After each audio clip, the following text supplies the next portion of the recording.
नमस्कार, न्यूज अड्डा में आपका एक बार फिर से स्वागत है। इस वक्त एक ब्रेकिंग खबर खासकर बिहार लोकसभा चुनाव को लेकर है। उसमें कांग्रेस और आरजेडी के बीच में जो विवाद चल रहा था, उस विवाद के बीच निपटारे की सहमति बन गई है, क्योंकि आप जानते हैं कि कल यानी बृहस्पतिवार को पहले चरण के चुनाव के लिए नॉमिनेशन फाइल करने की आखिरी तारीख है। तो उसमें सबसे इंटरेस्टिंग फैक्ट्स क्या है वो मैं आपको बताना चाहता हूँ। कांग्रेस कि 9 सीट वाली जो फॉर्मूले हैं या जो डिमांड थी, उसको फिलहाल आरजेडी ने मान लिया।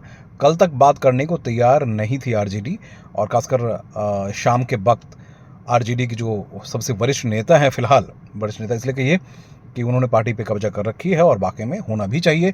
तो उन्होंने कहा कि पार्टी के बीच में बहुत ज़्यादा तकरार नहीं है, लेकिन पिछले 2 दिनों से वो बातचीत करने को तैयार नहीं थे। सिर्फ 5 सीट पे लाकर उनको लटका दिया गया था।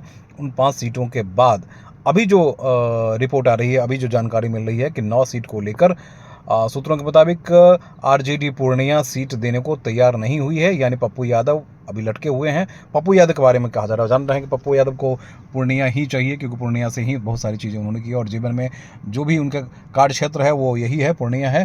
तो पूर्णिया से अभी भी थोड़े से तकरार बने हुए हैं, जबकि किशनगंज, कटिहार, सुपौल, भागलपुर, समस्तीपुर ये तो पहले से तय होता।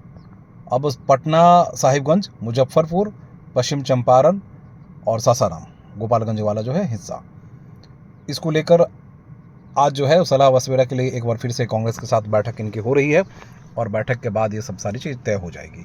देखिए, एक बात मान के चलिए कि कांग्रेस को ये बात माननी ही पड़ेगी, अगर जीतना है तो आरजेडी की बात भी माननी पड़ेगी और आरजेडी को कांग्रेस की बात भी माननी पड़ेगी, तभी एक साथ जो है आगे निकल पाएंगे। अदरवाइज़ उनको पता ही है कि पिछले लोकसभा चुनाव के दौरान जो 16वीं लोकसभा चुनाव रही है, उसमें भाई साहब सिर्फ एक ही सीट पर सिमटे हुए थे, दोनों लड़ते झगड़ते।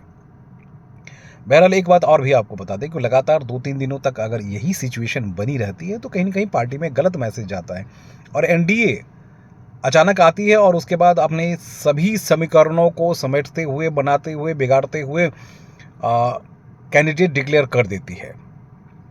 कैंडिडेट डिक्लेयर कर देती है और बीजेपी को आपने देखा कि बीजेपी ने भी अपने सभी कैंडिडेट का नाम तय कर दिया है। उसमें अश्विनी चौबे को लेकर परेशानी हो रही थी। अश्विनी चौबे आज प्रेस कॉन्फ्रेंस भी कर रहे हैं। पार्टी के आला कमान से वो नाराज़ चल रहे हैं, और पार्टी के लिए सबसे ज़्यादा वफादार कहीं ना कहीं रहे थे तो वो अश्विनी चौबे रहे थे। लेकिन अभी यहाँ क्या सिचुएशन है, कैसे सिचुएशन में गड़बड़ी हुई है, वो देखना आने वाले दिनों में दिलचस्प होगा। आज वो बहुत सारी बातें कहेंगे मीडिया के सामने, हम भी कुछ देर बाद वहाँ पेश होंगे उनके साथ और चर्चा को आगे बढ़ाएंगे। लेकिन फिलहाल ये कह सकते हैं कि कांग्रेस और यानी इंडी अपनी सहमति बनाने के साथ आगे बढ़ने के लिए प्रयासरत है, और आज जो जानकारी मिल रही है कि तकरीबन 2-3 घंटे में नाम भी फाइनल कर दिए जाएंगे।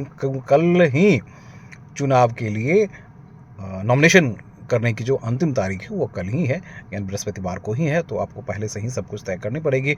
अब यहाँ मारामारी तो चल ही रही है। देखिए, अब आरजेडी है तो आरजेडी क्योंकि वो बड़े भाई की कोशिश में हमेशा बनी रहती है, और लालू यादव जानते ही हैं, बड़ी सशंकित, बड़ी विचित्र प्राणी है, कब उनका मूड क्या बिगड़े, कैसे बने।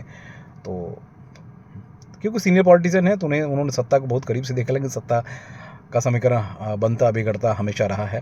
तो इसलिए मान के चलिए कि बिहार में स्थिति अब इंडी जो गठबंधन है वो सामान्य करने की कोशिश में लगी हुई है, और लगी भी रहनी चाहिए। तभी तो बात बनेगी, नहीं तो हाथ से बातें निकल जाएगी और एक भी सीट हासिल नहीं हो पाएगी, ये जानती है ये राजनीतिक दल। बहरहाल जो भी हो, जैसा भी हो, अच्छा है। काम करते रहिए, बनते रहिए, बिगाड़ते रहिए और चलते रहिए। नमस्कार।